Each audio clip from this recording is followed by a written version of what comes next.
Ladies and gentlemen, welcome to the threeohtake, where we talk all things Major League Baseball. Here's Kyle Corwin and Nate Reyes. It all starts right now.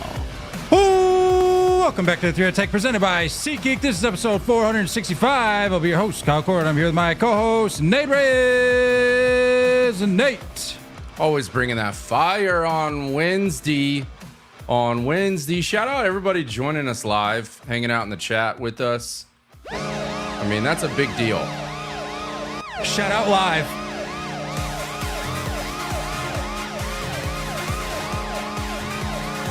If you're not live, you better not be fist pumping. Yeah, you can only be fist pumping if you're live. Shout rule. out to those in the live. Shout out to those that will join the live as the episode proceeds. How you doing, man? It's just hot, dude. Like, I'm really ready. I'm really ready to just dive in. Things aren't computing in my head.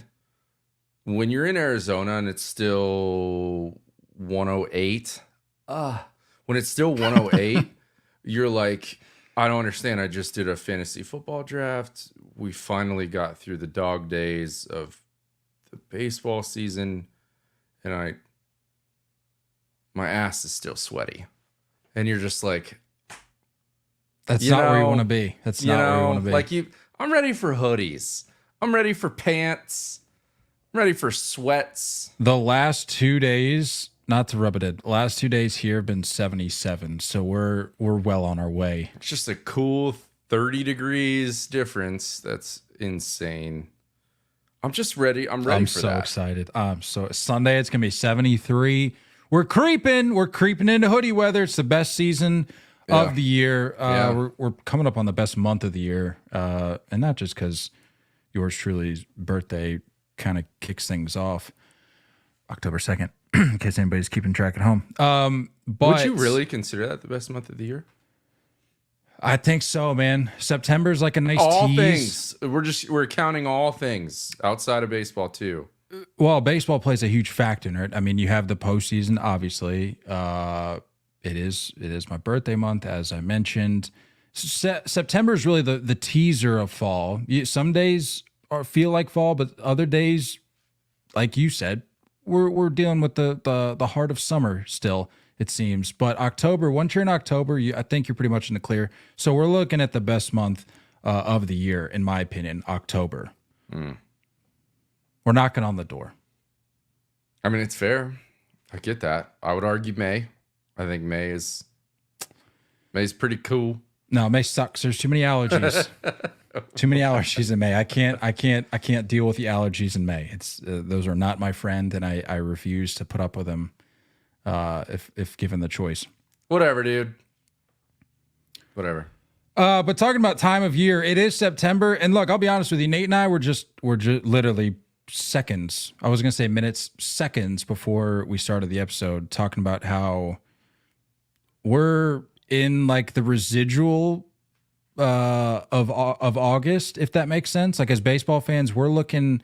You would think, and you and I were building this up all summer. Like, we just got to make it September. Then things are really going to start kicking into gear. Yeah. We're still kind of feeling the like after effects of August. We're not quite into like, okay, now we go into full postseason hunt mode yet. Where's that come in? You know what I mean? September 20th. Give me a date. I mean, like, what is as a baseball fan, what is the date in the month, assuming it's in September? What is your date where you're like, all right, we're locked in, we're in playoff mode, or we're in postseason mode. Now we go. Like, what date is that for you?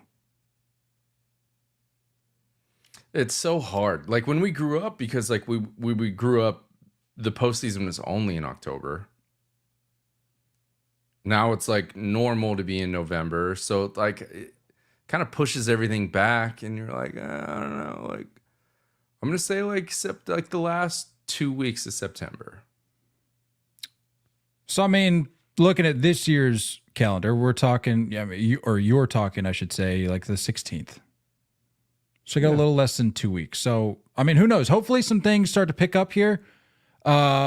And I will say there are some storylines that are brewing, some of which we've already touched on, some of which we'll touch on today, and some of which we'll touch on in the foreseeable future. But I'm needing that day to come where there's like a crispness to the air. I need a crispness. Crispness. I need a rice crispness to the air to where we go, today's the day. And you'll just know, it'll be like you'll catch like a breeze come by your ear.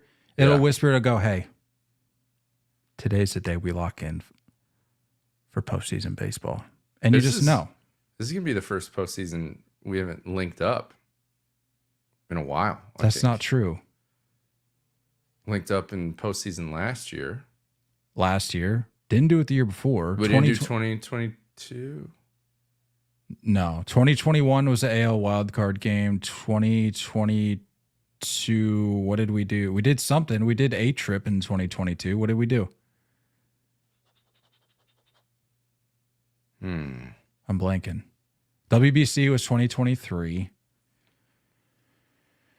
Did we not do something in 2022? I don't remember. We didn't do playoffs, though. I know that much. Because last year was the ALDS in Baltimore. So, yeah. We're alternating at this rate, I guess. We are. All-Star game next year.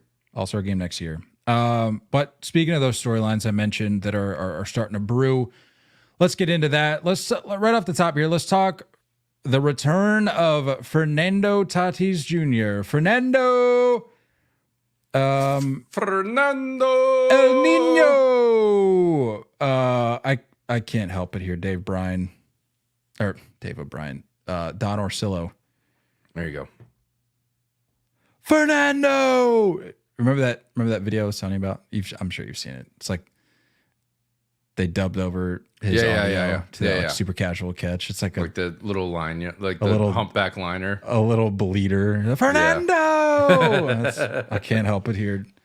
Old Donnie baseball. Fernando Tatis reinstated from the 60-day IL, providing some, I don't want to say reinforcements because I mean he's a big part of the team. It's not like he's some depth piece, but he is certainly bringing a punch to a team that has already been they've been playing well. They've been punching. They've already been punching, so he's just bringing an extra punch. But the Padres entering Wednesday, 79-61, 5.5 games back, 3 up in the wild card. They're 6-4 in their last 10. They won 2 straight, and they have a plus 70 run differential. Not to mention an additional reinforcement, if you will. Yu Darvish is making his first start in over 3 months tonight. And all in all, this is just great news for Padres fans. And you could even make the argument that it creates a little bit of a log jam defensively, or maybe not defensively, but just generally speaking, because you have to think they've been getting some production out of David Peralta. Yeah. I believe Ha-Sung Kim is close to being back. Like 99% sure that's the case. Cronenworth's been playing like okay. Xander's been playing like a little bit better as of late. I mean, then the outfield has just been the outfield. Like you've had Profar Merrill, just doing Profar things. So like you're gonna have to be manipulating the lineup a little bit. Give some guys some days off, which may be beneficial at this point of the year because it's a good problem to have. We're coming up on the. It's a good problem to have. The playoff stretch here, so make sure these guys are well rested. But what would you say this reinstatement from the 60-day IL of Fernando Tatis does for the Padres? It's a big boost, dude. It's a big boost. Like even if we remove our, I won't say bias, but our opinion around over the last few years between suspension and injuries, like in reality, he is still a rare breed. Like Fernando Tatis is still a superstar playmaker, Gold Glover, by the way. Like I think we need to throw some respect on the fact that he went from shortstop out to right field and he immediately won a Gold Glove. No, maybe platinum. Glove, yeah, I was right? gonna say we've talked about that. We've brought this up before. It was platinum. Like, that's different. I don't think people understand. Like, that's nuts. So I think anything that you get out of him offensively, I mean, I'm not going to say is like a bonus, but at this point, like, he's an impact. He's an impact. And no matter what he's going to do, he's going to impact the game. If he doesn't have power tonight, he's going to get on base. If he's getting on base, he's stealing bases. He's making plays in right field. He's throwing guys out. He's taking extra 90. He's stealing bags. Like, there's some type of impact. There's a ripple effect that Tatis creates. And I think based on a lot of teams' trade deadline this year, there's nothing that they did at the deadline that would be as beneficial as getting a guy back at this time. You know what I mean? What's the deal with the playoff thing, though? What's the deal with like the postseason eligibility? Oh no, he's fine. Like, because he played enough before, right? No. That's only transaction based. That's not like amount of games you played. Like, if you're on the 40 man, like you're on the 40 man, you're in good. the clear. Yeah, no. That was only that question that got brought up like a week or so ago. That's only relevant to transactions. All right, fair enough. I think the division. I think the division is about done. I think it was a cute story when the Padres and Diamondbacks were like 2.5 out from the Dodgers. Can it's I 5.5 and 6 now. Can I interject? You disagree? I disagree in that it was a cute story. I legitimately think and view the Padres and the Diamondbacks at that point in time, I viewed them as a legitimate threat to possibly sneak away with the division. The Dodgers have been playing a little bit better, but the Padres and D-backs just haven't really slowed down. It's just that the Dodgers gave themselves enough of a cushion to where even with skids here and there, and we've seen this elsewhere around the league in other divisional races or wild card races even, where there was enough of a cushion to where they could hit a little bit of a skid. They could drop a couple series here or there and still be fine. But I'm just saying, I think the Padres and the D-backs, I viewed them at the time as I was giving them a little bit more credit than just them being a cute story. Even with the injuries that the Dodgers were facing. Don't get me wrong. It's just that they've maybe run out of steam in that regard. The division was a cute story. No, but that's what I'm not saying. Them as a whole. I do think that this Padre team would be a difficult matchup in the postseason, and I do think that they can do some damage. No, and I agree with you on that. But I'm saying, I'm talking about the division. Like, I viewed them as a legitimate threat, given the aforementioned injuries that the Dodgers are dealing with, and the fact that they're just playing very, very, very good baseball, as were the D-backs, even better than the Padres. So 5.5 back. I'm not. No. I'm not saying. I'm not saying. Can we call it a cute story now? Well, I mean, if like a week and a half ago, I viewed them as a legitimate threat to possibly maybe take the division, I can't then a week and a half later go, yeah, it's just a cute story. Like, I just kind of have to leave it be and just see how it shakes out. But I can't flip the script that quickly or that drastically. I'll do it for you.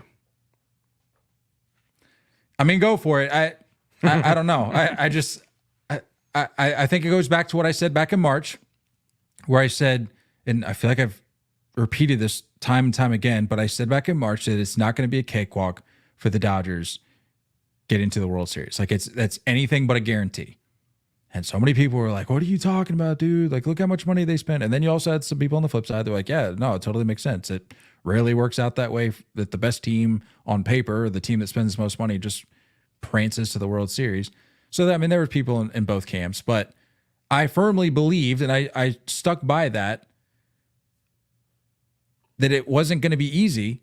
So given that, when the Padres and D-backs are kind of sneaking up, they're in the rear view mirror, like the whole objects in mirror closer than they appear kind of thing. Mm-hmm. I'm going, this is right in line with what I said back in March, that like, it's not going to be easy for the Dodgers, but credit to them. They've they've held their own and held off these other two teams in the division long enough, or at least at this point. So I don't know.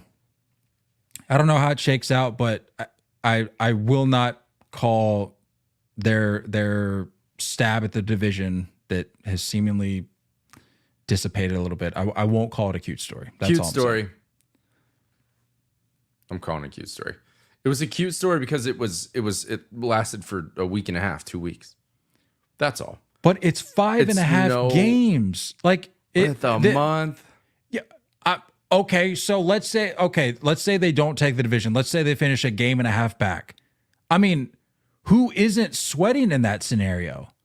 Like if you're the Dodgers and you get to the end of the season and you look back and you look at the standings, the regular season's wrapped up, and you look at the standings and you only finished a game and a half up. You mean to tell me you're not wiping your brow after that, going, wow, we made it by the skin of our teeth? Not that that's what they're at. They're not. That's not like the end goal. Is a game and a half your threshold? Like when? That's just an example. But I'm saying, like, where does the sweat start to roll?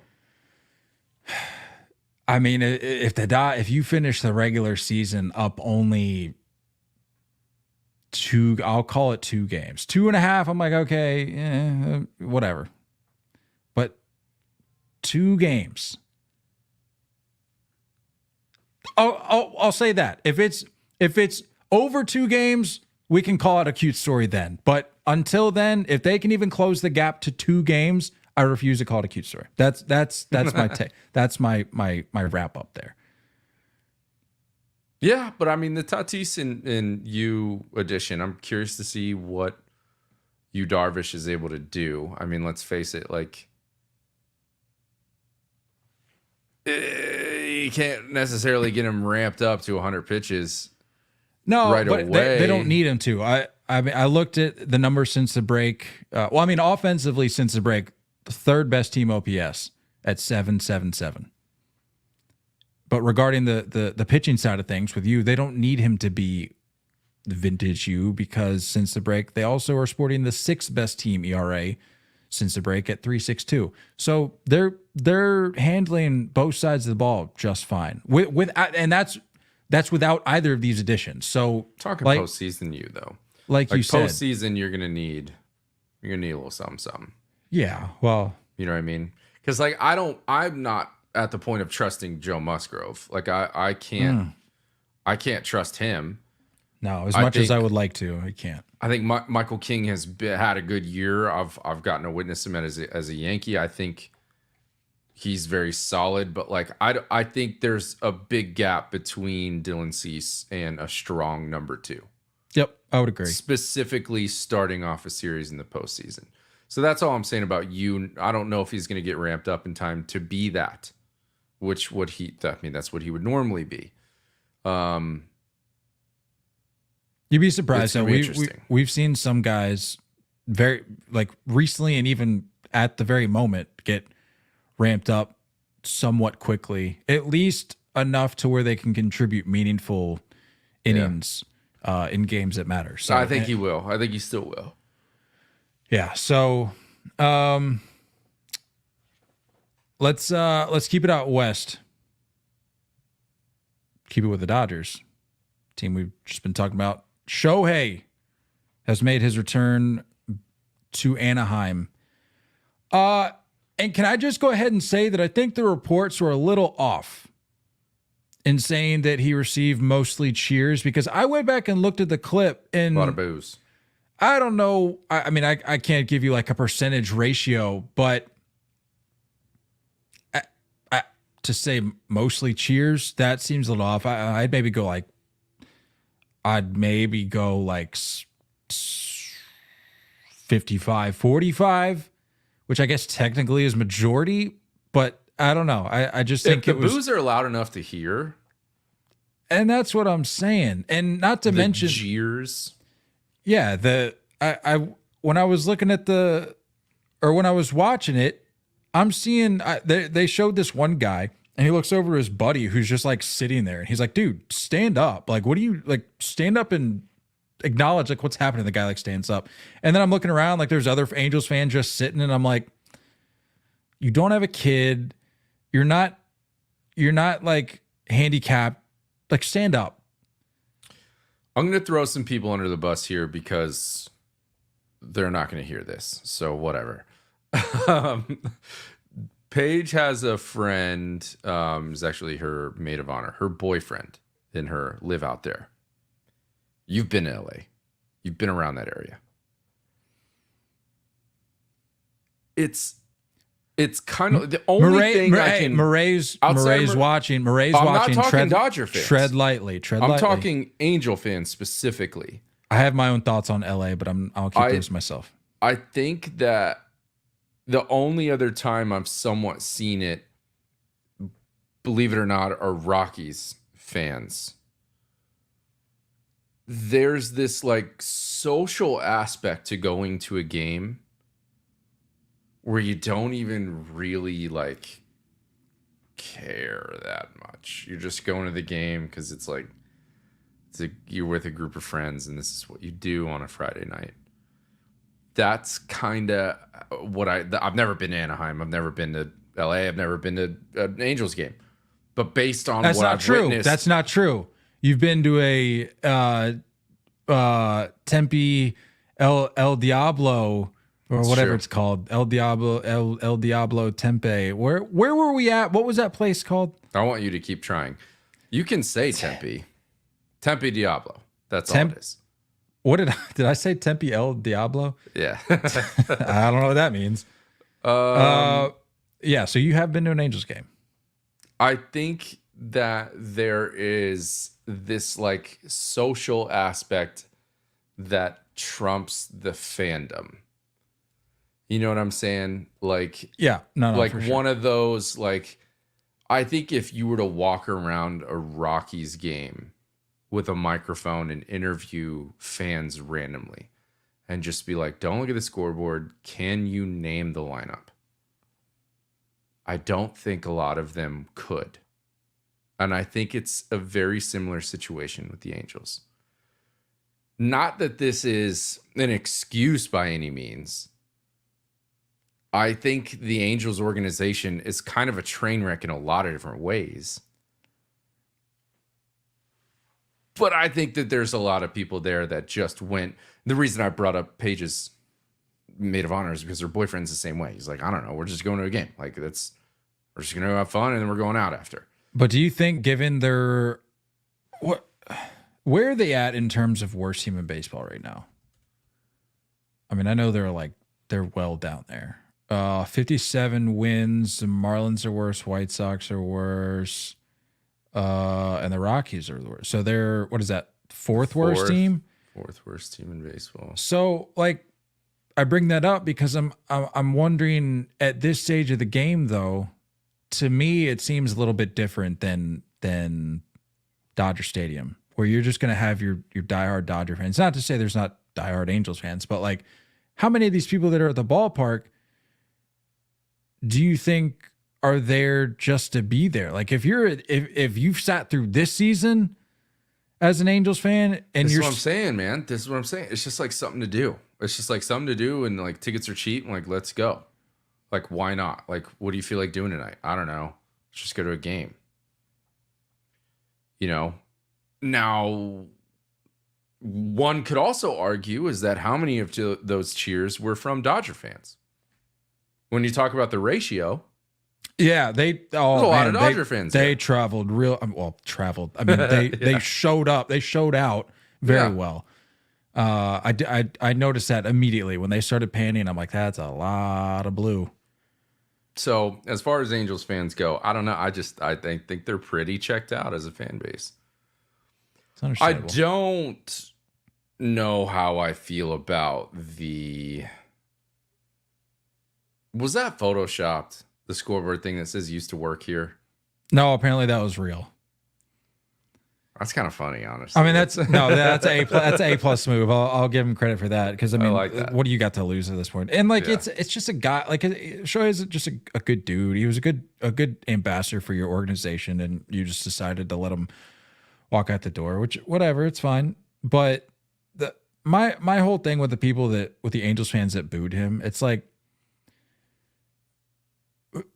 weird boo. who do you think you're booing? Like, do you think you're booing a guy that wanted to be like spiteful and vindictive with his free agency move in a way that would hurt you as much as he possibly could? Or do you think we're dealing with a guy who looked at the state of the organization and realized like, oh, this isn't really going anywhere. And I need to look out for me, my family, my future. And it's obvious that I'm going to get the largest contract in baseball. That like, that's not like a greed thing. That's just how this business works. And am I going to say no to that? No. So let's look around the league. Let's see who's willing to offer that. And let's see which one is the best fit. And yeah, it sucks that he goes right across town. But like, are you really going to boo him for not sticking around with this dumpster fire of an organization? Like, you don't have to look very far to see somebody that's already done that in a very similar situation, in a very similar stature in Mike Trout. Where this it's is what like, I'm saying. This is what I'm saying about the casual fans. Scenarios. The casual fans have somewhat of a blind spot to their organization. And specifically speaking to guys like us that will call our organization out when we see something that's somewhat egregious or that we disagree with in a way, you know? And I think that there's the casual fans that like aren't as in depth or as knowledgeable that are going to call these teams out. So they're less likely to boo their own, you know, organization than a guy that left. I don't know. I'm going to go hot take here. I kind of hate the tribute thing. I'm all done with the tribute thing unless the guy's like on his final year of playing. Yeah, I'm all done. That always like, feels kind of weird. Like, let's face it, if Ohtani finishes his career out as a Dodger, which he likely will, and goes into the Hall of Fame, which he likely will, I'm gonna go ahead and bet he's gonna have a Dodger hat on. And you're the Angels that did a weird montage that, by the way, wasn't shown at the stadium. It was only shown on social media, which was another weird thing. Like, it was reported ahead of the game or ahead of this series that nothing was going to be done for him. Yeah. In terms of like acknowledging it, which I guess is like kind of okay, but you also did do something, but you only showed it on social media. But it's kind of a weird. We've fallen in love with it in sports, and I'm all done. Like, it used to be a guy's retiring, it's his final tour last year kind of thing. Little tip of the cap kind of thing. Now it's like anywhere someone goes, that if they, I understand if you won a championship in your sport. I understand a little bit of that. But yeah, it's weird. Like, football never does that. You never see anything like that in football. Basketball is over the top with it. The other thing too that I've always wondered is like, what's the threshold? Like, who if a guy is on a team for X amount of seasons, comes back or gets traded or whatever, and then comes back, like, what's the threshold? Like, what do you have to do, or like what status of player do you have to be, or what would you have had to have done in your time there to warrant it? Because if that was like if everybody that left and came back, and I'm not saying Shohei's just some other guy, that's separate. This is more just talking about the tribute videos. Like, if any time a guy left and came back to a team he played for, if that happened, if you did a tribute every time that happened, it would just be nothing but tribute videos every time you went to a baseball game.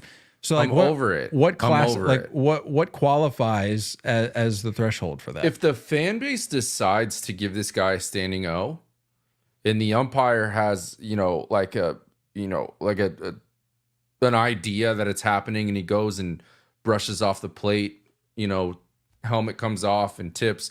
Like, if it's up to the fan base, that's cool. But like, having some kind of video montage thing with music playing, it's weird. It's weird unless you won a championship there. I think that's my threshold. Outside of that, like,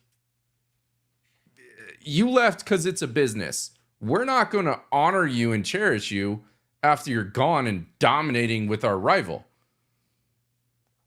It's weird. I don't know. Even the ring thing, like, I'm just thinking through like a scenario, because like you're like I'm just trying to imagine you're like lefty specialist who tosses in like the 6th inning, following a starter that's not able to see the lineup a third time, who had like maybe 35 appearances in a season, but he won a ring. It's like, are we giving him a tribute to that guy? I don't know. I'm not I don't know the answer because I'm sure it's happened. I don't know. I'm just playing devil's advocate. It's just funny to think through. I'm over it. I'm over it because it's overused at this point. And like, you know what? I've kind of talked myself into it. Good for the Angels. Good for the Angels for putting your foot down. I love the troll of used to work here. Didn't you start this segment by saying like it's kind of weird that like they didn't do that? Isn't that what you said? Or did you say it felt weird? It felt weird, but that all they did was used to work here. Yeah. I feel like if you throw like career stats up as an Angel, like I think that would have been acceptable. Like he was an impactful player for your organization, but when it's all said and done, again, when the guy is being inducted into the Hall of Fame, chances are he's wearing Dodger blue. Chances are if there is a statue, it's going to be outside of Dodger Stadium, not Anaheim Angels, the Los Angeles Angels, California. I mean, you could make the last thing I'll say. I mean, you could make the case that like if he ends up going 50-50 this year, wins an MVP, and then even if he didn't do anything for the next like 3 to 4 seasons, just was like a league average, he's probably still going in as a Dodger. I agree. Just in this hypothetical situation, because like that, I mean, that's a year in and of itself. MVP, 50-50 club, and who knows what they go on to end up doing in the postseason this year. But anyway, time will tell. Speaking of the postseason, I don't have a sound for it. The Tigers. I was looking for a little transition sound. That's all I got. Tigers are not dead. We talked last episode about the Cubs not being dead, but hold up, pump the brakes. Detroit would like to be included in that conversation. They are not dead. We are looking at the 3rd best record in the American League since the All-Star break entering Wednesday at a mark of 23-19 on the year. They're a game over 500 at 70-69, and they're only 4.5 back in the wild card. They're 7-3 in their last 10. And here's the kicker. Who are they chasing down in the division?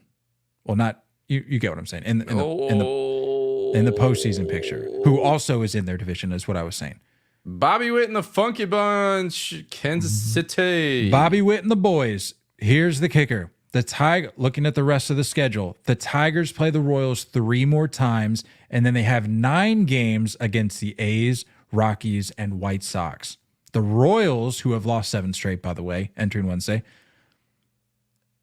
they play the Twins, who are ahead of them in the division, the Yankees, the Braves. Say what you will about the Braves. It's still a somewhat challenging matchup. And then the Guardians. So you tell me, what's possible? What's within the realm of possibility for the Tigers? Because I'm looking at that. I'm looking at the way they've been playing, and I've especially been looking at the way the Royals have been playing. And I'm going, it's possible. Because honestly, the way the Red Sox are playing right now, and I hate to say it, but it's just reality, Red Sox may not be much of a threat in this race anyway. They're both, let me check here. Let me confirm.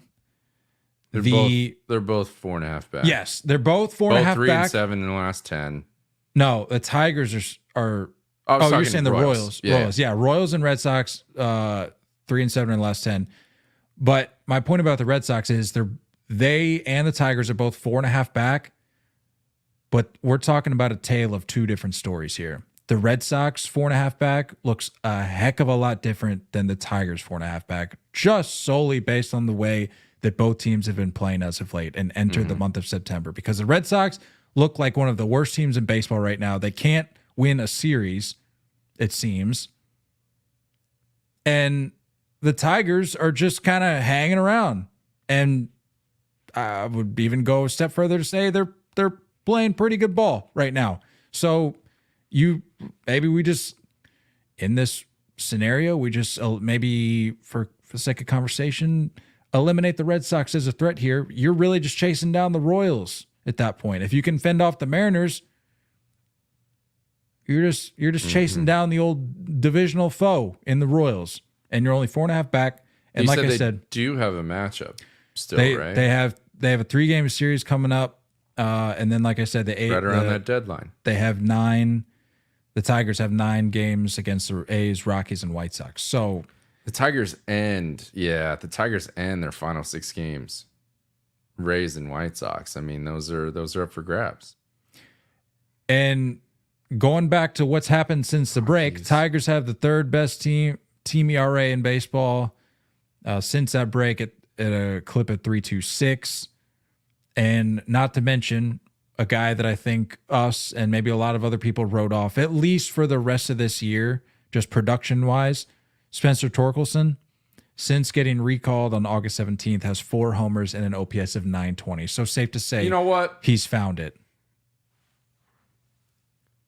Big pat on the back to the Detroit Tigers for doing that. Big pat on the back for recognizing an issue, understanding that it may not be this is a tough pill to swallow. Your first round pick needs to go down and cook a little longer. That's not easy. And you see so many teams across the league that are so reluctant to even bench guys like that, to even sit them down, much less go down for a few weeks and figure things out. That's how baseball has been for years, for decades. And all of a sudden we're so worried about how this markets to the fan base, or how this affects jersey sales, or how this affects, seats getting filled. It's like, it's finally being done in a positive way. Like, it's just a job well done all the way around. Tigers did what needed to be done. Torkelson is back, figured things out. Like, that's how it's supposed to go. If a guy struggles, send him down. I love it. Good for Torkelson.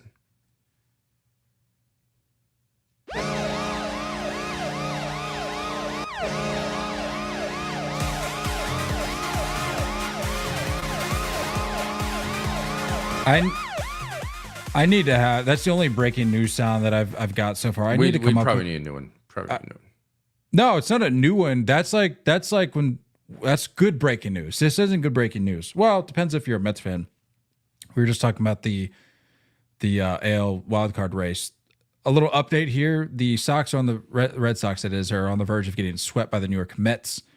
It is currently 4-0 in the middle of the second. So good stuff. Good stuff, Red Sox. Garbage.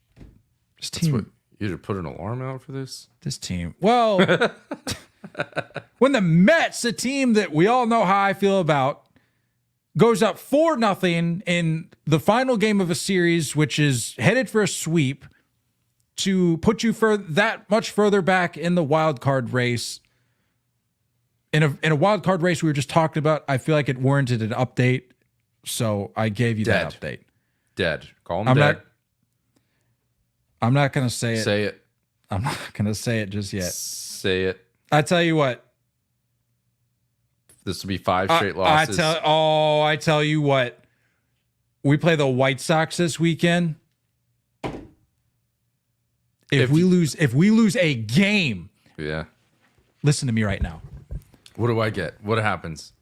What do I get? If we lose a game, if the Red Sox lose a game to the White Sox this weekend, it's over. They're dead. They're dead. I need a bigger punishment than this.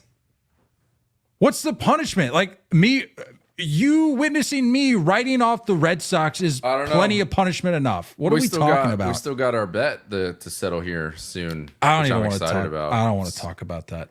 Super excited about. I don't want to talk about that. I do, however, want to talk about the Oakland A's. Talk about a team that's playing a lot better than the Red Sox. Again, looking at records since the break. Talking about how the Tigers have the 3rd best in the AL since the break. The Oakland A's have the 2nd best record in the AL since the break, 24-17. On the year, in case you kind of lost track, you've been so hyper focused on how bad the White Sox have been as the worst team in baseball. The the reigning champ of that title, if you will, the Oakland A's, on the year 61-78. They're 14 and a half games back in the division and 13 and a half back in the wild card, which I'll be honest with you, like it's not good. That's But, like, respectable. It's middle of the pack. That's not terrible.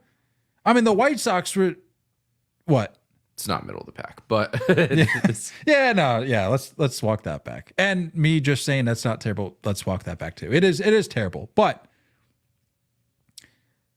comparatively, let's have this conversation through the lens of how it compares to the White Sox. I'm pretty sure the White Sox were 14 and a half games back in the division by the end of like middle of May, probably. Mm-hmm.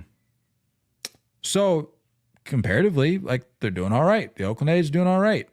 On a more serious note, though, they've won 30 more games than the White Sox. That's what I'm saying. Talking about team ERA, team OPS. I was in this real like team ERA, team OPS mode today. So forgive me if I've mentioned that for like every team in the league today. That's okay. But I was curious because I went back to the break. That seems to be kind of when the narrative I would feel like shifted for the A's a little bit. People are looking around going, "Whoa," us included. Like, hold on, like A's actually aren't kind of that bad. Yeah. But since the break, 9th best team ERA in baseball, 3.85, and the 10th best team OPS in baseball since the break at 7.48. I'll be honest with you, I would have pegged, if you would have given me a guess, I would have pegged the team OPS to be a little higher than the team ERA. But I think you can credit a little bit of the ERA effort to, and certainly there's more metrics to look at, but as Valdo Beto has been throwing it very well as of late, his last five, just looking at his last 5 starts, his last one was a little bit of a stinker. Went 5 1/3 against the Mariners, gave up 4 runs. But prior to that, the 4 starts he had before that had only given up 3 combined runs. Had held the Jays scoreless across or through 6, and then the Giants held them scoreless through 6, and then threw well against the Rays and the Reds. So I mean, he's been a bright spot for the team as of late. And talk about bright spots, Lawrence Butler. I don't feel like we've talked about enough, maybe even at all, honestly, to this point. Not at all. That's on us. Like that's definitely an accountability thing. Yeah. Your reigning AL Player of the Week, I believe, if I'm not mistaken, has recorded an extra base hit. According to Baseball Reference, has recorded an extra base hit in each of his last 8 games, which is tied for the longest streak by any A's player since at least 1901. Would love to know that name. Would love to know that name. And by the way, I think he has like 8 jacks in his last 11 games. Well, he had 3 in that one game. He had the 3 homer game where he yelled, which was I was about that. I was hyped. Did you see that? Just like a lion's roar came out of him. I'm telling you, man. They bang, dude. They bang. That offense. Like, I guess we should be saying that staff, because like I said, better ERA or better team ERA since the break than OPS. Yeah. So I like what they got going. And one take, I don't remember where it was. I think it was MLB Network, where they talked about when they go into Sacramento, the ball flies there. Apparently, it's a tiny ballpark. It's like when the Blue Jays were in Buffalo. It seats what, like 7,000 people? Yeah, 9,000 people. So like they're gonna put up some numbers, dude. It's gonna be interesting. You're gonna have to take it with a grain of salt. I don't know how much. I agree with you. Like I'm sure the numbers are gonna be crazy, but I think you're gonna have some guys that put up numbers. I don't think this is what they're doing overall. I don't think this is sustainable. No, for sure. I don't think they're gonna be top 10 in ERA and OPS moving forward. But well, I mean, the thing I think you got to look at with that narrative of like, okay, is this going to be something that's more long-term, something that has potential to be sustainable, is how long they're there. Because as we know, the whole like Vegas thing is still kind of like, who knows? So like if they're there beyond the, what are they supposed to be there? 3 years? Sure. Sacramento? 25, 26, 27? Or is it just 25, 26? I thought it was just 25, 26, but I could be wrong. Well, I mean, if they're there beyond whatever it ends up being, 2 years, if they're there beyond that mark, then you could look at this and go, okay, like you have a chance to develop some guys to really pump some numbers here, and use that to your advantage. I don't know what that translates to, but like it's better than what they've got going on now. Well, I mean, like 61 wins at the moment. We were just talking about a few weeks ago how like, hey, you know what? That's pretty decent for the Washington Nationals. They're at 62. We're pretty kind of bummed about what the Pirates have fallen back to after all the hype. They're at 65 wins. So like if you're hanging out in this crowd, I'm impressed. I'll say it. I like Rooker, I like Blade, I like Langoliers. Butler looks like he could be a real deal. Like you have some names that like could potentially be stat leaders. Could potentially win Player of the Month next year. Like there's guys that are capable of doing that. Player of the Week under Butler's belt, as I mentioned. So check that box. Whit Merrifield. Let's talk the drama that is Whit Merrifield. I'm gonna watch again while you're talking. On Tuesday, in the Braves game against the Rockies, was hit in the head by a pitch from Rockies relief pitcher Jeff Criswell. 94 to the dome. Did not look good. I mean, those kinds of things never look good. But was not happy. He got up, kind of barking a little bit at Criswell. And I can understand. Like, I'm not going to sit there and condemn the guy for maybe being caught up in the heat of the moment a little bit, kind of barking back, being like, dude, look, are you serious right now? Like, come on. Zoom out a little bit, fast forward to the post-game presser, and he had some comments on the state of the game, the state of pitching today, and just some general thoughts on the amount of hit by pitches that both he and I think the league seem to encounter these days. He said, the guys are throwing as hard as they can and they don't care where the ball goes. It's driving me nuts, and I hate the game. I hate where the game is at right now with that. It's just ridiculous. Where the game is at right now, or no, he said that. The way pitchers are throwing now, there's no remorse or regard for throwing up and in. Guys are throwing hard as they can, and they don't care where the ball goes. He says, BS. You can't hit a guy. This was interesting. He says, BS. You can't hit, which I think he got jumbled up in his words, but he said, you can't hit a guy anymore back. There's no fear in that. Oh, if I hit this guy, then our guy is going to get hit. That's not the game anymore. Pitchers don't have to hit anymore, so they don't have to stand in the box. And from the article that I was scurrying through, he's got a point in regards to the velocity. According to Baseball America, back in 2008, the average fastball was 91.9.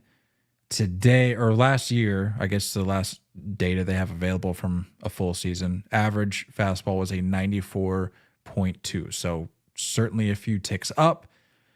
And this is what I thought was interesting as well. Of the top 15 seasons in MLB history in terms of hit by pitch rates tracked since 1884, 7 of them have occurred in the last 7 seasons, 2018 to 2024. Which goes back to what we were talking about, is how there's a regressed focus or just utter disregard, I think, for the art of pitching, and it's become all about throwing. Mm-hmm. Show me the lie anywhere. I couldn't agree more with Whit. Couldn't agree more, dude. It's There's so many different names that are coming out and saying this. Like, this isn't just like old head, like, get with the times. No, this is like our game is in certain aspects unbearable. And I don't disagree. I do think that get that, the bat down, shoulder turn instead of the head down. When you go head down, like you're in trouble. Square that up on the back. We were taught that at a young age. But I digress. I'm going to sit here and say that I agree with everything he said. I really do struggle to wrap my head around certain aspects of the game, man. And when you're talking about just like spin rate and movement and throwing it as hard as you can, the art of pitching has absolutely been lost. And this Greg Maddux documentary that is almost, I can't find it, by the way, impossible to find. Job well done there, MLB. But it comes out at the right time because like that is the definition of art of pitching. And there's got to be something that gets back to that.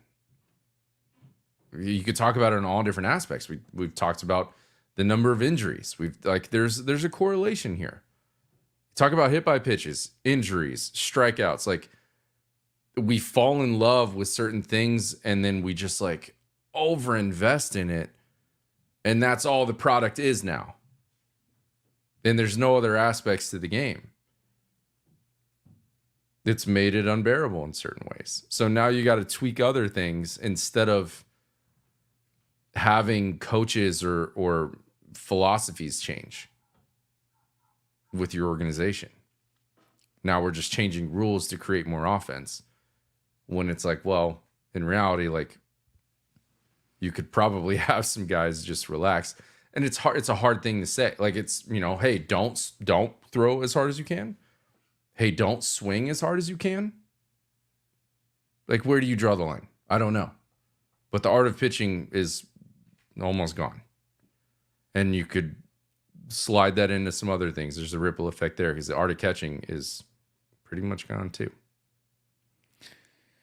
Yeah, I just think the game is getting, and yes, I'm talking about like the legislation of the game and the implementation of these new rules and pitch clocks and guidelines. But I'm not necessarily talking about that. I'm talking more about the approach that I was mentioning in terms of how these programs, these coaches, these instructors, really at all levels of the game, I feel like are the approach specifically to pitching, as we're talking about, is it's just being nerfed, and you're eliminating nuance, and you're eliminating the art that we're talking about. So where, I don't know, call it like even just 10 years ago, pitching inside was still like an important element of pitching. Being able to establish the inner half as a pitcher and to establish that as your plate and not the hitter's plate, like that is your plate as the pitcher. Being able to establish the inside, the inner half was vital.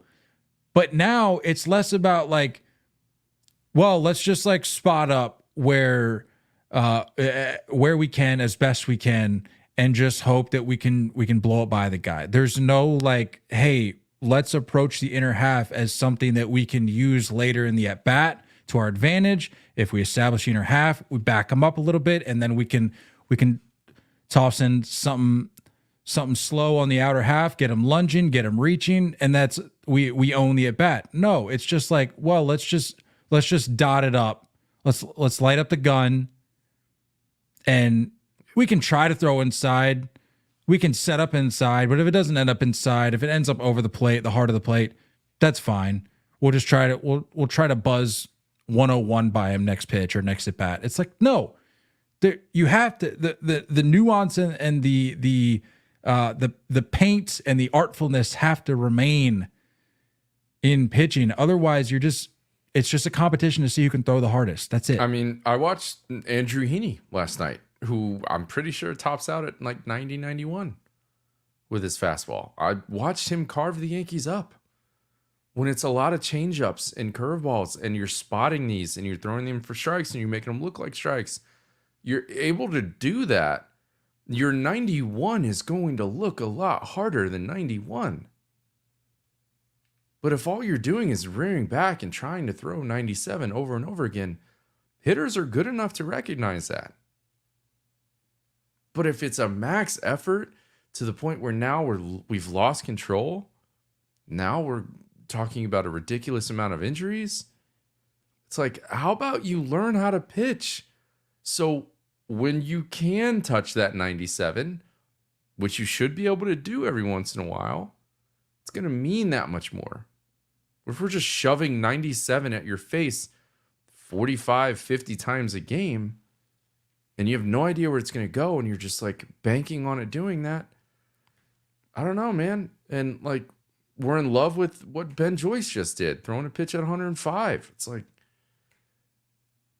at what cost? Perceived velocity is a real thing. If you're not familiar with like what that is or how it benefits a pitcher, look into that. You'll learn a lot, and you'll realize that velocity isn't everything. Despite what you may hear from these like pitching gurus, it's not everything. And to use an extreme example, the fact that Rich Hill is currently pitching in Major League Baseball games, say what you will about like the value of it or like how effective it really is. The fact that he is recording Major League outs. Yeah. He's recording outs as a pitcher at the age of 44, if I'm not mistaken, at the big league level. Bartolo Colon, Jamie Moyer. And I understand that the same, like the amount or the list, I should say, is much shorter for guys like that. But it just goes to show you that like there are more ways to succeed at the big league level on the mound than just going up there and throwing as hard as you can. Yeah. It's just that simple. It doesn't, you don't have to get all technical with like the science and the data behind pitching. I know that that's the temptation because the numbers are like right there. But if you just look at it simply and objectively, you can recognize that it doesn't necessarily matter how hard you can throw if you are creative enough and savvy enough as a pitcher and intelligent enough to get outs elsewhere. Yeah, that's weird. Let your defense do something. Crazy. Anyway, did you say nuts? I did. Speaking of nuts, the White Sox.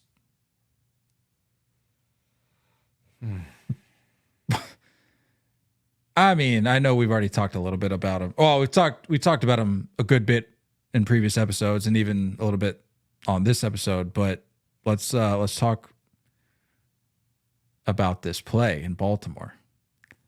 I watched it live. It was so bad that you texted me, and like very rarely, like it takes a lot for those of you that are wondering, which you may not be, but in case you are, it takes a lot for Nate or I to text the other about like a play real time. Usually it's just like, oh, like we'll catch up like in our little like pre-pod chat that we have a couple times a week. Like, well, oh, did you see that play or whatever? Like, no, he literally texted me seconds after it happened. I'm like, oh boy, this should be good. And I pulled it up and I'm like, I'm surprised, but at the same time, this is just on brand. It's so bad, dude. It's so bad. And especially when you see it like multiple times. Like there was a play the inning before, and if you haven't seen it, it's the collision that from an Eloy Jimenez pop up behind third base, where it's that territory that like a shortstop could come in, the left fielder's coming in, third base is like working straight back, and Vargas at third base crashes into Benintendi, catches a shoulder of the eye, and like immediately has a black eye. Ball drops, all 3 runs score because there's 2 outs, like miserable. But the inning before, you watch like Benintendi and Luis Robert in left center kind of make a little collision where there's a lack of communication. There's so many things that And if you're younger and you just started watching baseball, like, I'm not trying to tell you to like not fall in love with this game. But there's so many things, there's so many intricacies. And like, as you and I growing up, we're not going to sit here and say that we're the greatest gift to earth when it comes to physical ability as a baseball player. We both played college baseball, and I think we consider ourselves lucky to do that. But like, you work on certain fundamental things.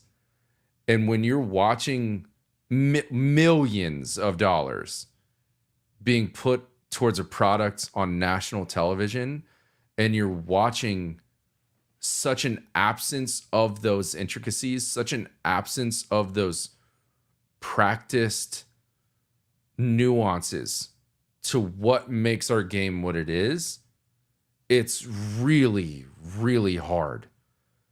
And you're talking about little kids at 4 and 5 years old being taught to call for a ball. You're talking about little league into middle school, maybe even high school, of infielders. You can venture back there, but overall, like, if you hear the outfielder, they take priority. They're coming in. There's little things, dude. And I'm not just going to harp on the White Sox, because you can watch any game and you can see some pretty questionable things happening, of guys hitting wrong parts of bags when they're running bases. Like, there's a lot of small things that I feel like aren't being coached or practiced at the moment.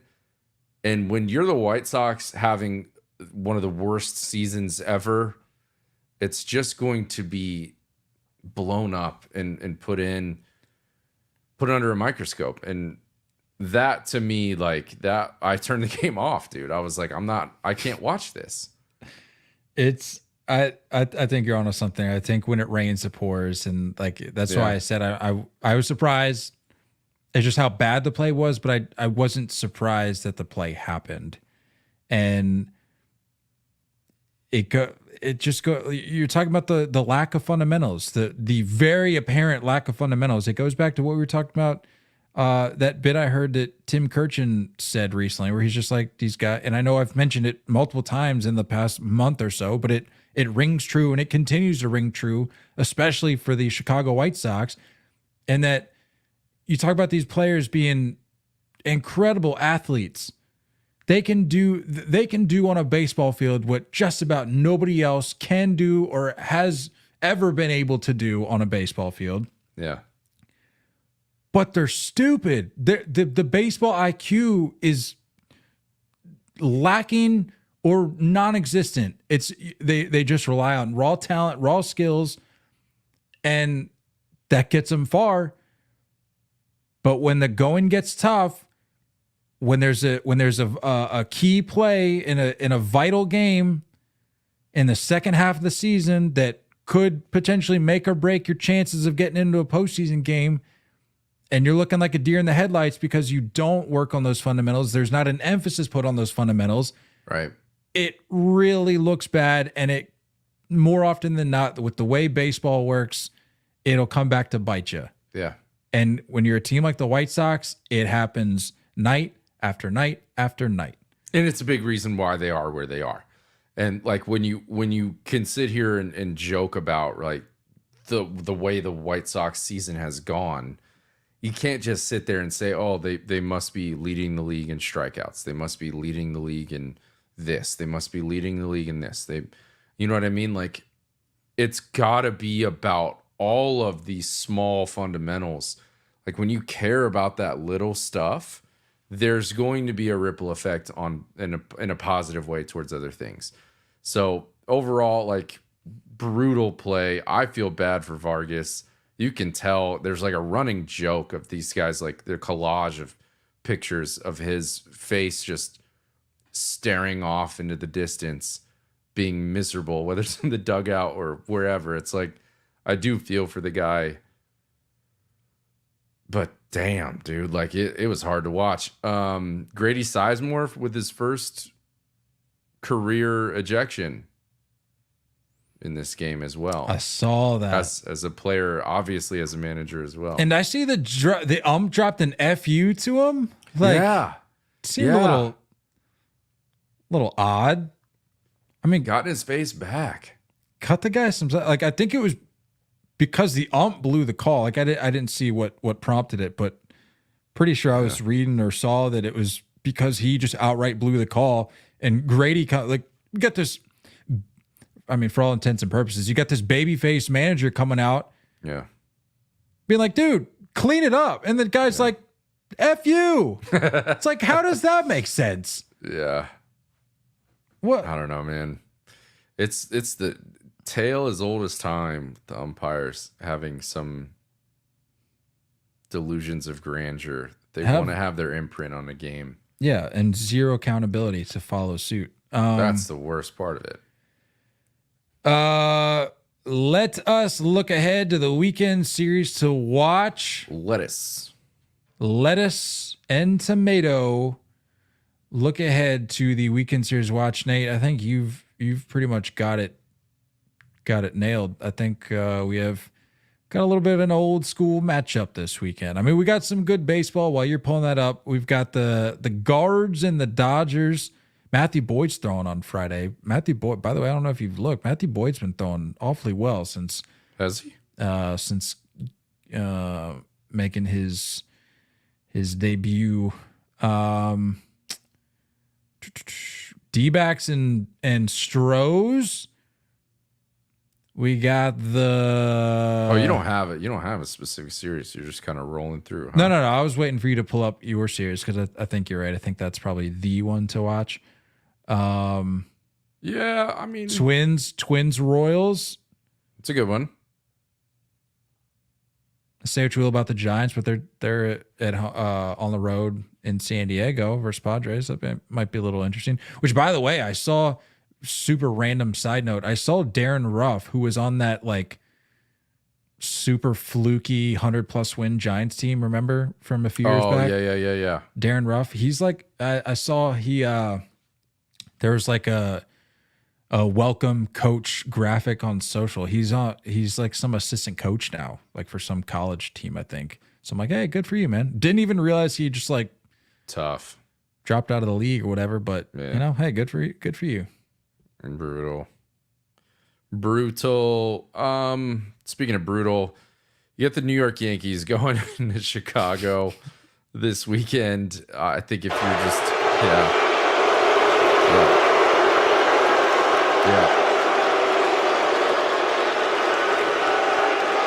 Yep. That's correct. I know. They drive me crazy too. More so just like a baseball historical cool thing. You know what I mean? You got to see Dodgers in New York this year. So the Yankees in Wrigley is just a cool sight to see. That'll start Friday. It's a 3-game set, obviously. You got Luis Gil going against Javier Assad, game 1, game 2. Clark Schmidt coming back off the IL for the first time, going against Jordan Wicks. And then I would say game 3 is probably the one you want to jump in on. Although it is the first Sunday of football, so that's a tough one for everybody. But it's a day game. It's Garrett Cole going against Jameson Taillon. That'd be a good one. It'd be a good one.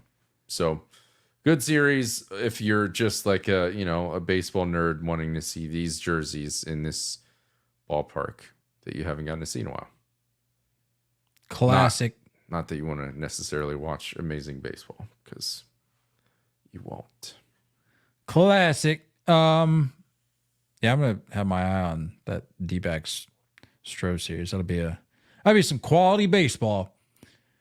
All right, let's wrap it up with a game here, and then we'll get out of here for the week. What do you want to do? You just want to go a little name that player, say the name. Little say the name game.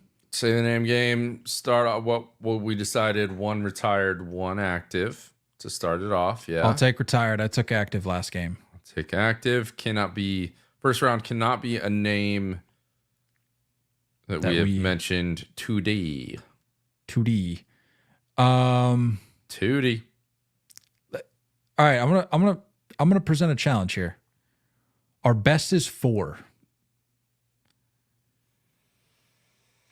Let's try for 3 You like here. to do this. Let's try for imagine. 3. Well, the first one's a wash, so That's fine. So we got 2 guesses in theory. I mean, we'll take it to the 10 if we need to. I don't think we need all 10. But let's shoot for 3 here. Let's shoot for the stars. Why not, huh? okay. Got my guy. All right, you got active. I'm going retired. I got my guy. Okay. All right. 3, 2, 1. Randy Johnson. Say the name. I blanked. Say I blanked. that. You I had the it. guy. I had it. I'm looking. Oh, My bad. I had it. that's the integrity of the game. I had it. I lost are his you first doing? name. I lost his first name. That's on me. Get out. That's on me. That's on me. That's on Get me. out of I had his first name. I lost the first name. I had the last name. Get out of here. Restart. You're lucky I don't boot you from this call. That's fair. It's fair. It's fair. Well, now I was feeling good about that pick. Now I got to figure out somebody else. All right. Oh, man. I would have said the wrong first name, and it would have not been good. I I'll was still like- stay on the name though. Because there's like a 2-second delay, I always have to wait for your guess. So I'm like, and you didn't say anything. I gave you ample time to say it. I know. I lost the first Holy name. That's on cow. me. That's on me. All right, let's run it back. All right. It's actually funny that I lost the first name. You'll see why. Okay. It makes it more comical. Let's go. All right, I got a guy. Okay. All right. 3. Hold on, I got to get my right sounds here. 3, 2, 1.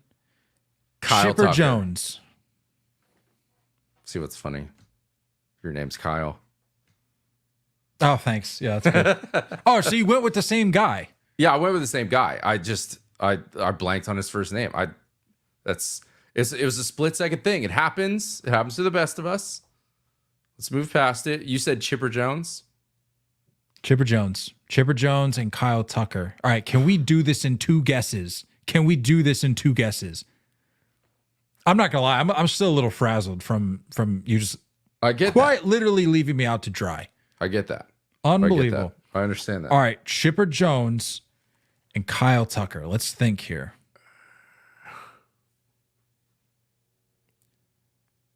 Chipper Jones and Kyle Tucker. I mean, I got a name. I don't know. Doesn't feel great, but I also have a name and I'm kind of feeling the same way. So you know what? Let's go with it. All right. 3, 2, 1. Julio Jeff Franco. Bagwell. Okay. All right. We always end up in like the 90s. Yeah, what's we going do. on here? I know. All right.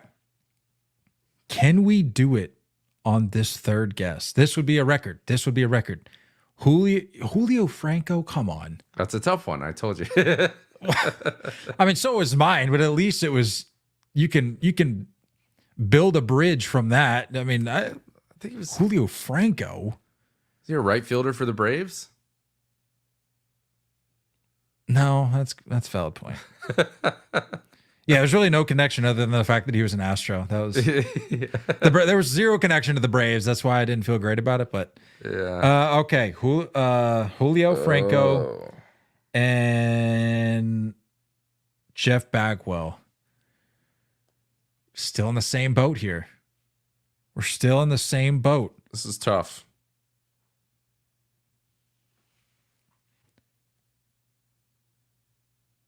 I mean, I got a guy, I guess. It's not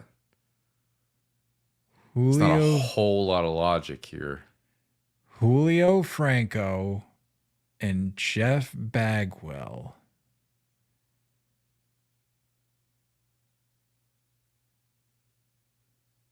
No, I don't like it. I'm moving on. Moving past that one.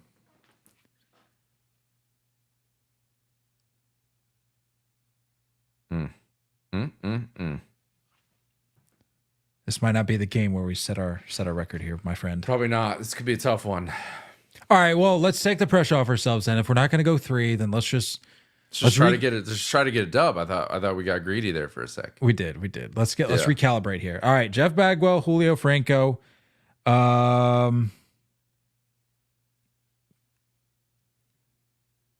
Yeah. I don't like it. I don't like it. I'm with you. Oh man. Is there any crossover?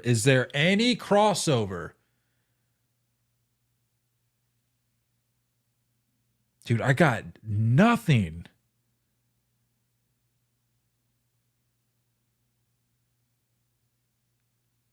I have nothing, dude. I'm just gonna have to. I may just have to throw something out just to like get us out of the ditch here.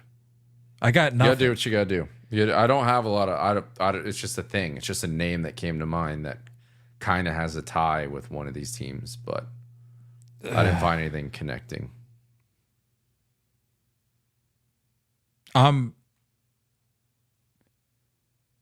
Is there not a player that played for the Braves and the Astros? Sure there is. Has it ever happened in the history of the game? Because I cannot think of one right now. I'm sure there has.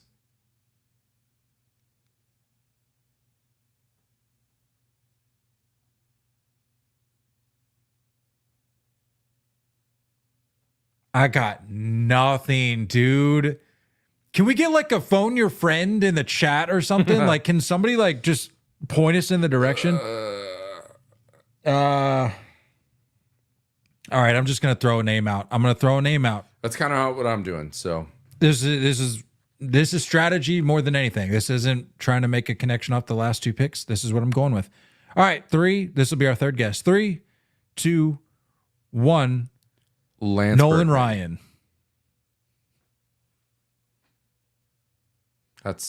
We can work with that. Actually, yeah, we can definitely work with that. Can we? Something pretty blatantly obvious in common amongst the two of them. So that's 3 guesses. This will be our 4th. Lance Berkman and Nolan Ryan. I've got a guy. I have got a guy. All right. You got a guy? I got a guy. I got a guy. I don't feel good about any of this. This is a great. I'm going to pat myself on the back here. This is a great bounce back. Okay. From just throwing a name out there to making a connection. Okay. This is beautiful. Chef's kiss. 4th pick. 3, 2, 1. Justin Nathan Verlander. Eovaldi.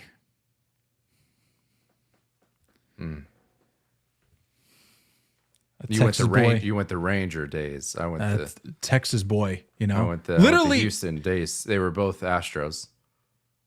Nate Eovaldi currently an Astro. Was Lance Berkman a Ranger? No, didn't I say? I said Texas. Did I say Rangers? Houston's still in Texas. That's what I'm saying. I was talking. I was going theme the theme of Texas there, and I'm pretty sure. I think we're knocking on the door. I'm pretty sure Eovaldi is from where Nolan Ryan's from. I don't know where Nolan Ryan's from. I'm so ashamed that I know. It's like right down the tip of my tongue.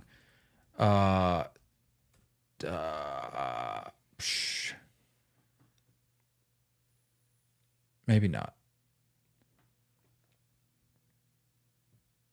Alvin. I thought, wasn't it from Alvin?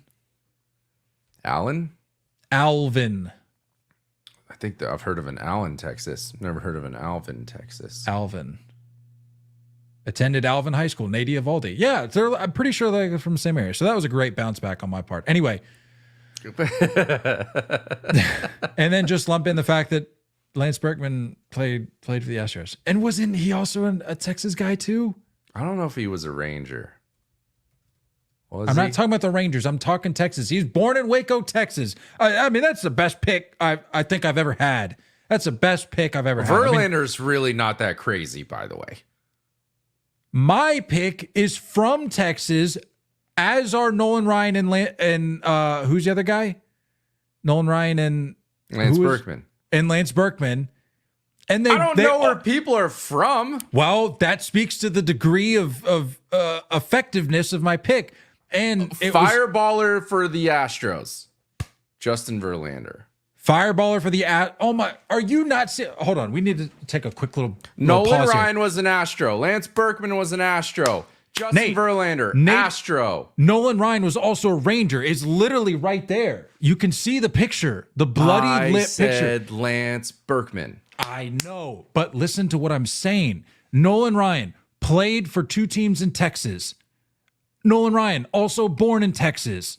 Lance Berkman played for a team in Texas. Lance Berkman, also born in Texas. Nate Eovaldi played for a team in Texas. Nate Eovaldi, born in Texas. What are we talking about? 0% chance you chose Nate Eovaldi thinking Lance Berkman was also from Texas. I was 97% sure he was born in Texas because There's pretty no way sure that was part of the equation. Pause. Lance Berkman. We're going off of hometowns? That's me knowing ball. That's me knowing ball. That's crazy. Nate. That's crazy. His literal no, I thought his nickname was like Big Texas or something. It was Big Puma or Fat Elvis. So I was off there. But I still know ball. Anyway. Fat Elvis. All right, we're 4 picks deep. Man, that got me fired up. We're 4 picks deep. Justin Verlander and Nate Eovaldi. I mean, that's not that crazy. We're doing okay here. We're doing okay. There's all right, I've got a guy. Someone we can work with here. No, it's staring us right in the face, dude. It's so easy. Come on. I'm there. Okay, this is our 5th pick. Okay. 3, 2, 1. Max Scherzer. Oh my God, what are you doing, dude? Oh, they're both on the roster. It's both in the rotation. I was thinking Porcello, former Red Sox, former Tiger. That's where I was going. Oh my. That's where I was going. That's where I was going. Just within the last 3 years, he's been a teammate of both. What are we? I hear you. Man, it's an oversight. It's an oversight. You are killing me this game.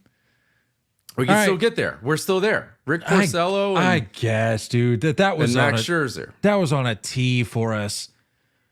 Oh, come on. All right, shape up. You said Rick Porcello, and I said Max Scherzer. Yeah. Ooh. Come on. Ooh. Hold on. Let me think.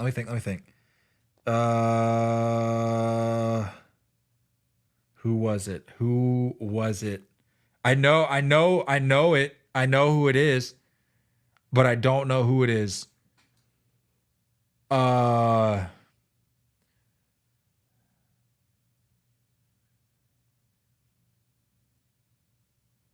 Who was that other one? Who was the other one? Am I allowed to look something up? I don't think so. I think that's breaking the rules. I think that's breaking the rules. Oh, who was it? I'm gonna kick myself for not knowing this. Apparently I don't know ball. Who? Well, I'm blanking on it too. I really am. We're thinking of this. We're trying to think of the same thing. Max Scherzer, Rick Porcello. Well, don't tell me what you're trying to think of. Well, yeah, whispering doesn't help really either. That's kind of the same thing. Who was that? Oh! Boom! Got it. I thought of it. Came to my mind. We're back to knowing ball. I'm back. I'll give you a minute. I got it. I got what you're looking for. I got what you're after. We're thinking the same thing. I got it. You're going to be real upset with yourself. I'm going to be really upset. And for the record, I already have the guy. I have the name, but I'm going to confirm something real quick. It's not cheating because it's in the chamber. The name is in the chamber. I'm just for my own peace of mind, just to confirm that I do in fact know ball. I'm going to look something up here.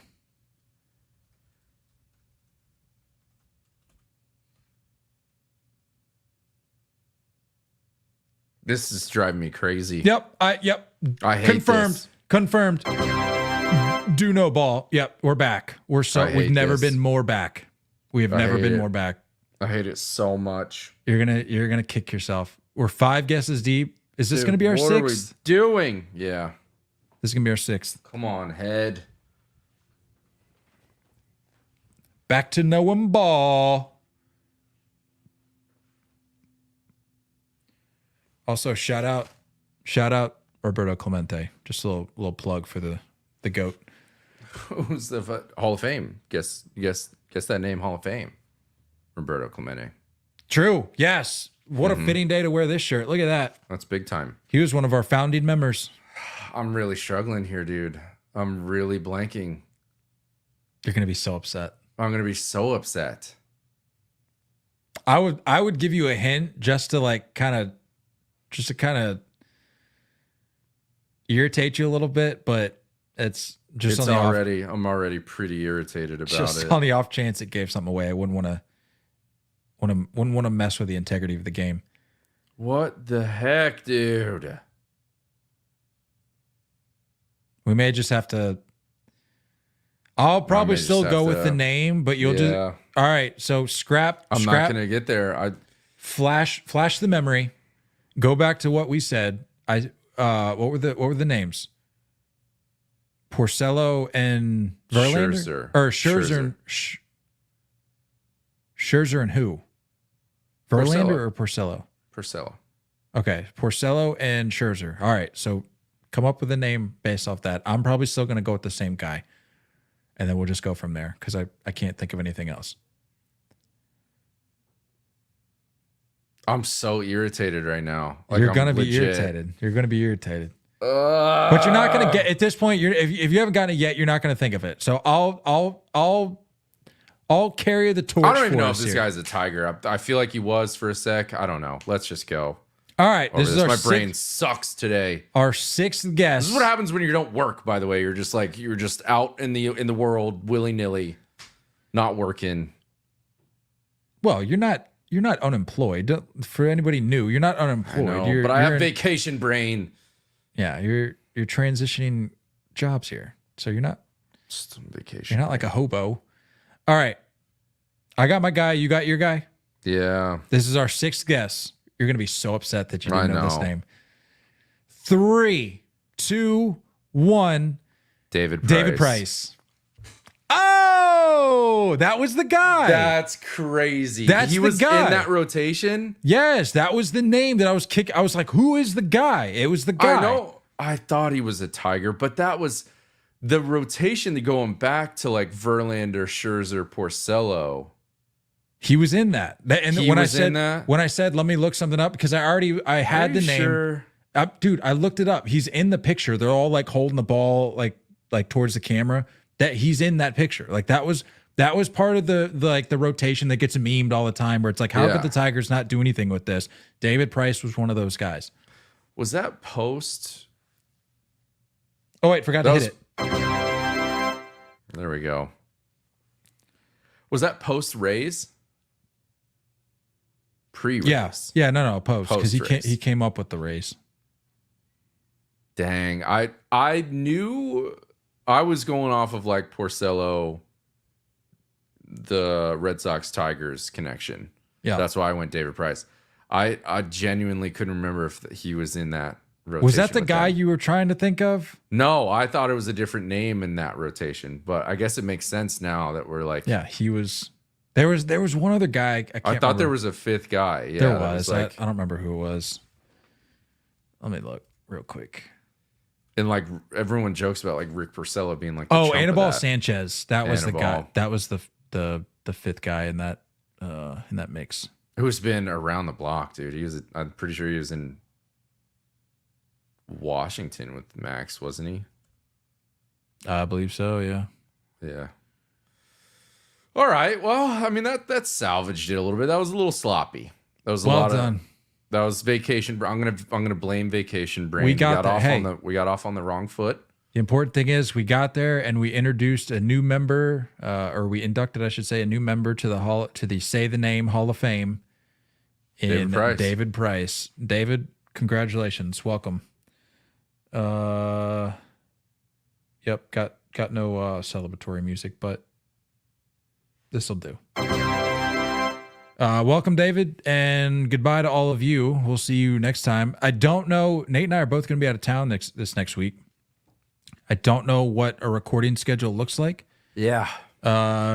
We may hitch up with the pod, maybe two. We may not. It's kind of up in the air.